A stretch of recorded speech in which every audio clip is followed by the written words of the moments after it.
Dimarts vinc a fer-vos les meves seccions del dijous perquè no em podia aguantar de venir aquí. Estàs una mica amb jet lag, el que dèiem. Sí, és això, és... no sé. Porto tot el cap de setmana estudiant economia, aquesta és la veritat. Ja em sap greu. I creieu-me, qualsevol cosa és millor que quedar-se a casa estudiant economia. Perquè sí, es veu que per treure't la carrera de periodisme has de ser un expert en economia. Bueno, un expert no m'atreviria tant, Per fer els exàmens jo crec que sí. Mare meva, és que no puc més, tio, no puc més. Bé, la setmana passada va ser Sant Jordi i des de llavors, com que em sento més literat. Sí. Tinc ganes de publicar un llibre i tot, imagineu-vos. De què seria? No ho sé, un llibre en general, de, no sé, la història de la meva vida o alguna cosa així. Una autobiografia. Una autobiografia que no tinc 20 anys encara i llavors em quedaria curteta, però no sé. Total, que pensant en llibres, poemes, històries, m'ha vingut al cap el senyor del que us parlaré avui. Amb tots vosaltres, un dels poetes més famós de la història d'Espanya. Un home excepcional a qui es van carregar injustament uns paios que amb prou feines tenien una o dues neurones. Senyores i senyors, amb tots vosaltres, l'únic i inimitable Federico García Lorca.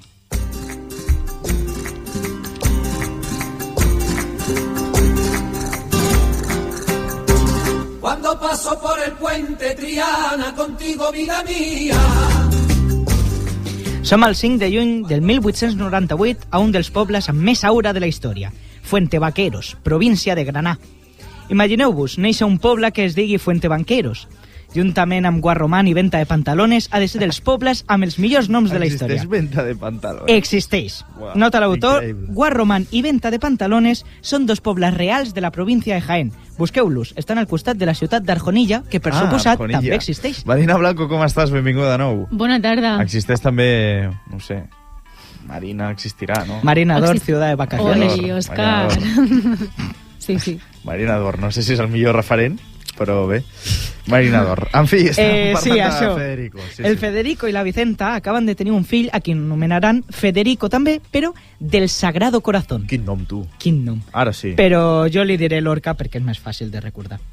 La mare era una professora d'una escola i aquest fet faria que el seu fill ja des de ben petit li agradés força la literatura.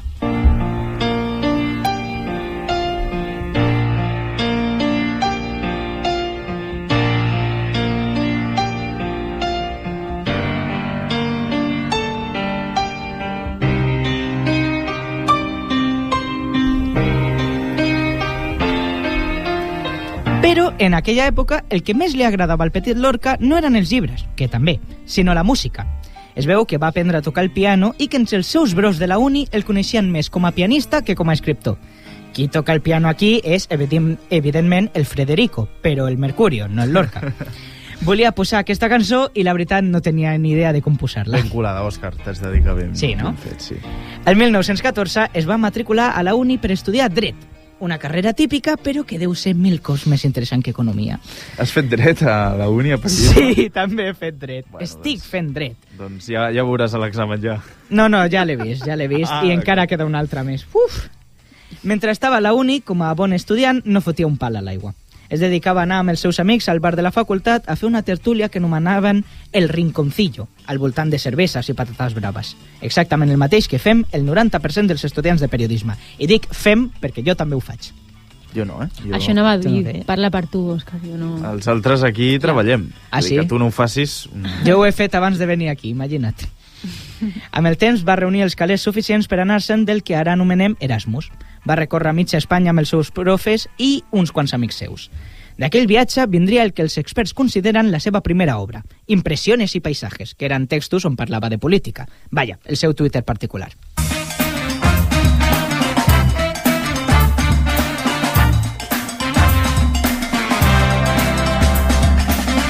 Cap als anys 20, el nostre amic Lorca va decidir que si es volia fer famós hauria de deixar aquell poblet amb tanta aura i anar-se a Madrid, concretament a la Residencia de Estudiantes. La residència, en aquella època, era una autèntica barreja d'intel·lectuals de tota mena. Pels seus passadissos es podies trobar des de l'Albert Einstein fins a la Marie Curie, passant pel John Keynes, que endevineu què? Era un economista. Sí, ara mateix l'odies. Sí, ara mateix l'odio. És que de veritat que m'estic intentant allunyar tant com puc, però és que no ho aconsegueixo. Apareix l'economia per totes bandes. Uf, la mà invisible de John Keynes. Això m'entra demà. Ui. La cosa és que a la residència va començar a compartir classes amb autèntics peixos grossos de la cultura, com Luis Buñuel o Salvador Dalí. I mentre estudiava li va donar, ara sí, per escriure poemes i també obres de teatre amb noms tan èpics com El maleficio de la mariposa.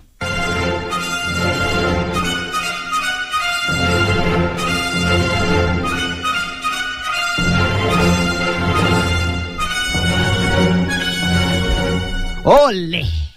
Quin tenseta la cançó, no? Sí, una miqueta. Sentimental. Sentimental, Potent. forta, t'arriba al cor. Sí. El següent... Traspassa barreres. Els següents anys el nostre... La cançó que fa tremolar l'ànima de qualsevol. Sí, exacte. Els següents anys el nostre amic Lorca se'ls va passar entre la residència i Granada. Va ser allà on va conèixer el compositor del que estàveu sentint fa un moment, Manuel de Falla. Gràcies a ell, Lorca va reviure la seva passió per la música i tots dos es van fer amiguets. Junts treballarien en algun que altre projecte del tipus jo escric la lletra i tu la música. O el que és el mateix, Lorca escrivia obres de teatre i Falla li posava la música d'ambient. Tot molt de col·legueo.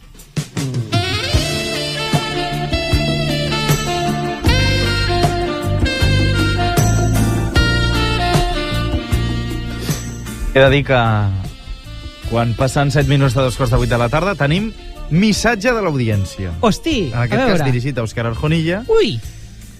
Molta sort per demà a l'Arjonilla. Qui ho diu, això? M'encanta l'Orca. Afegeix una oient anònima. Una admiradora, no? No, admiradora no, una oient anònima, fem-me cas. No, sí, admiradora una mica. Sí, una mica. Diu miqueta, que li agrada no? molt la teva secció. Sí? Sí. Bueno, una salutació Sí. per ella, oient anònima. Sí, una abraçada també per tu i pel que vindrà aquesta setmana. Però entre poemes i cançons, Lorca també va tenir temps d'enamorar-se. A mitjans dels anys 20 va estar-se un temps a Cadaqués vivint amb ni més ni menys que Salvador Dalí. No puc evitar dir-ho així, no puc evitar-ho. Segons la Wikipedia, només eren amics, però què voleu que us digui? El nostre amic Lorca anomenava el Salvador com el seu amor eròtic. Digueu el que vulgueu, però a mi em sembla que eren una miquita més que amics. Sí, això home, sí.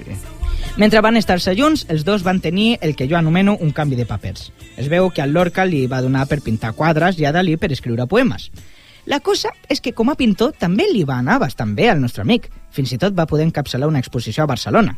Vaja, que el Fede era poeta, dramaturg, músic i pintor. Què més vols? Sí, una persona polifacètica. Que feia una mica el que es proposava. Fa Sí. aquesta sensació. Deia, vull fer això i ho faig. I ala! Per l'època que li va tocar viure, el nostre amic Lorca va pertànyer al que els estudiosos literaris anomenen la generació del 27. Però què era la generació del 27? Bé, no us preocupeu perquè aquí estic jo per explicar-vos-ho.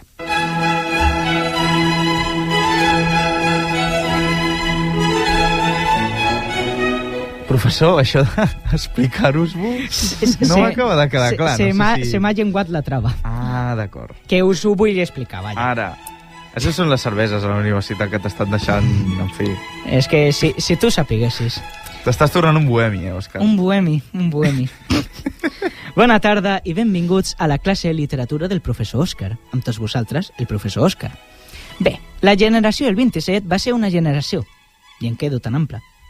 No, a veure, va ser una generació d'escriptors de poesia, teatre, novel·les, etc.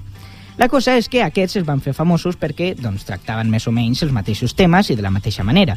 Hi havia un munt d'escriptors, però el més famós, i la veritat l'únic que em sona, és el Federico García Lorca. Si no, en comptes de la seva biografia, estaria fent la de Gerardo Diego, però com no sé qui és el Gerardo Diego, doncs la faig de Lorca. Malgrat l'èxit de les seves obres, en aquesta època Lorca viu el que ell descriu com una de les crisis més profundes de la seva vida. Per una banda, el van començar a criticar perquè, segons deien, només sabia escriure sobre gitanos. Entre els que li feien més bullying estava ni més ni menys que el Dalí, el seu casi algo. Vaja, que sentia traït. I després, per l'altra banda, va trencar. Però no amb el Dalí, sinó amb un escultor que es deia Emilio Aladrén i amb qui es veu que va tenir una relació molt intenseta. Total, que el nostre amic Lorca estava a la cresta de la onada i tenia un èxit espectacular, però al mateix temps patia una depressió de cavall.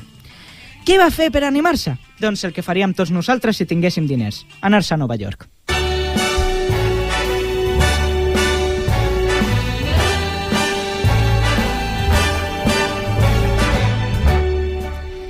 Resulta que per allunyar-se de tot, especialment de l'Emilio, va decidir anar-se de viatge a Amèrica amb un polític i amic seu que es deia Fernando de los Ríos i que acabaria sent ministre a l'època de la República.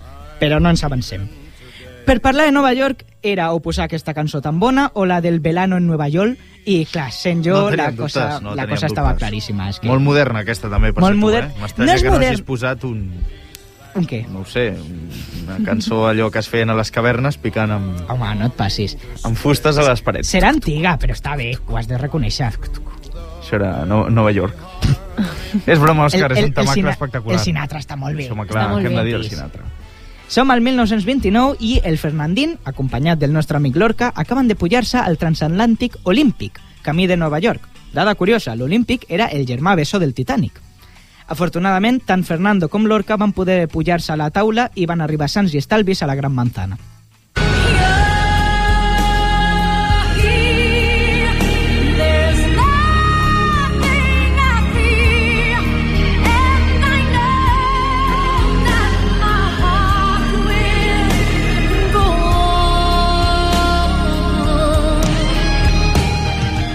No em podia estar de posar aquesta cançó. Pel que sigui, es veu que el nostre amic doncs, no li va agradar Nova York. Li deia paraules tan boniques com ciutat de alambre i muerte o geometria angoixant. Vaja, exactament les mateixes expressions que utilitzo quan us intento descriure com l'estació de Montcada Bifurcació. De veritat que fot molt por, molta por. Igualment, aquell viatge li va servir per escriure Un poeta en Nova York, un llibre que no es publicaria fins uns anys després que el matessin. Després de la visita es va dedicar a recórrer Cuba i l'Havana. Vaja, que el tio no s'avorria, precisament. Fins que arribem al 14 d'abril del 1931.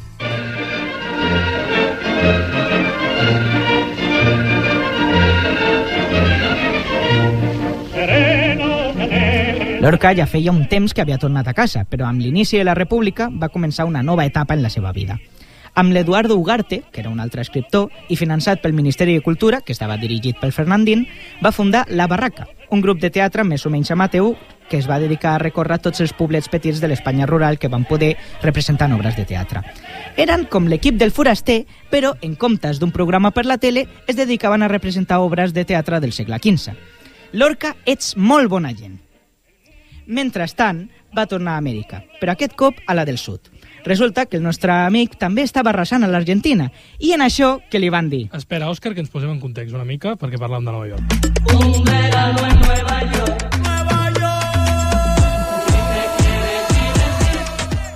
Ja està, ja t'han fotut la secció a M'han l'aire. fotut la secció, marxo ara mateix. Sí, saps allò que diuen, Òscar, de mai li caiguis malament a un tècnic de so? Mai de la vida. Doncs és la comprovació. Ho dic abans si m'ho fa abans, tio. Bueno, Vale, estem va. a Amèrica, A veure, no? un moment. Estem Tornem a posar. no a Amèrica, a Buenos Aires, Ah, Argentina.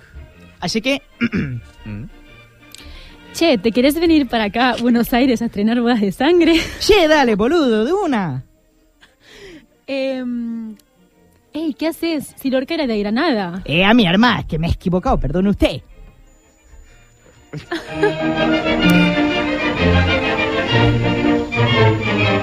Jo m'imagino algú a casa seva tranquil·lament Jo- sintonitzant Ràdio Tio. Savoy i dient... Bueno, doncs... Jo és que no sé què inventar-me ja. Ha arribat un punt, els tinc numerats, és el programa 45, Ai, Òscar. jo ja no sé què inventar-me. Bueno, ja. La cosa és que va estar-se un temps vivint a l'Argentina i dirigint les seves pròpies obres de teatre. A l'altra banda del Basal va tenir un èxit bestial, potser més que aquí fins i tot. I també va aconseguir cobrar diners suficients per viure per ell mateix, cosa que per altra banda significa que fins ara vivia mantingut, però bueno, això és un altre tema. L'any 34 va tornar a Espanya i va escriure un munt d'obres de teatre més. La casa de Bernat d'Alba, que li encantava un amic meu, un saludo per l'Aitor, Doña Rosita la soltera o Germa. Però al mateix temps va començar a aparèixer gent que no li acabaven d'agradar les seves històries. Bé, més que les històries, el que no els agradava era que fos republicà i gay. La guerra estava a punt de començar i el nostre amic ho tenia, per dir-ho en termes tècnics, fotudíssim. Viva la quinta brigada, rumba la rumba la rumba la. Viva la quinta brigada, rumba la rumba la rumba la. Que nos... Els ambaixadors de Mèxic i Colòmbia li van dir que tingués 2 dies de front i fugís d'Espanya. Però el nostre amic, que era caporregut com una cosa mala, vinga a dir que no i que es quedava aquí. En comptes de travessar l'Atlàntic, va decidir amagar-se a un poblet de Granada amb la seva família. Pensava que potser en un lloc tan petit i allunyat, doncs no el trobarien. Malauradament, Granada va caure als pocs dies i pràcticament al dia següent la Guàrdia Civil ja era a la porta de Lorca. El van condemnar a mort per espia rus, per la cara, espia rus, i per homosexual. No es sap ben bé quan el van matar, però es calcula que va ser la matinada del 18 d'agost del 1936 a un camí al mig del no-res. Mai es va trobar el cos. Ja sabeu què ve ara, no? Posarem llum a la foscor. Comencem.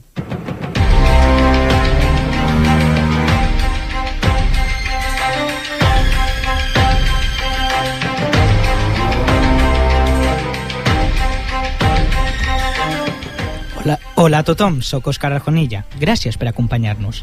Us juro que existeix un capítol de crims basat en l'assassinat de Lorca. Busqueu-lo. De veritat, jo l'he escoltat. Federico García Lorca no va morir sol. Juntament amb ell van afusellar un professor i 2 banderillers anarquistes. Però on són aquests cossos? Segons un informe de l'any 65, que no es va fer públic fins a l'any 2015, Lorca estava enterrat en una fossa comuna, juntament amb els cossos dels altres 2. A l'informe, a més de dir on era, se li dediquen també perles com que era un maçon que cometia pràctiques d'aberració. Tot molt progre, com podeu veure. Però aquí ve el gir de guió. Resulta que, quan van obrir la fossa comuna, estava completament buida.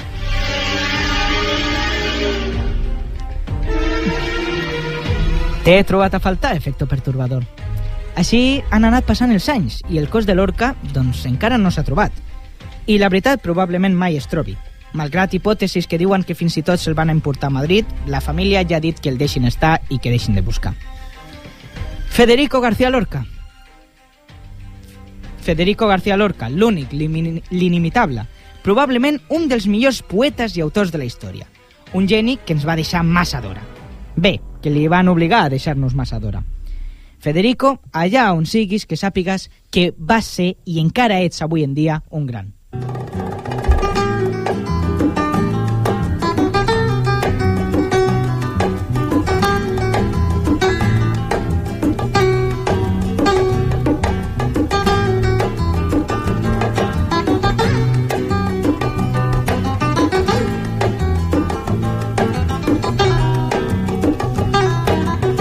Doncs quan passen els anys i se't segueix recordant d'aquesta manera, per alguna cosa és. Exacte. Així que, Òscar Arjonilla, moltes gràcies també per portar-nos aquesta secció.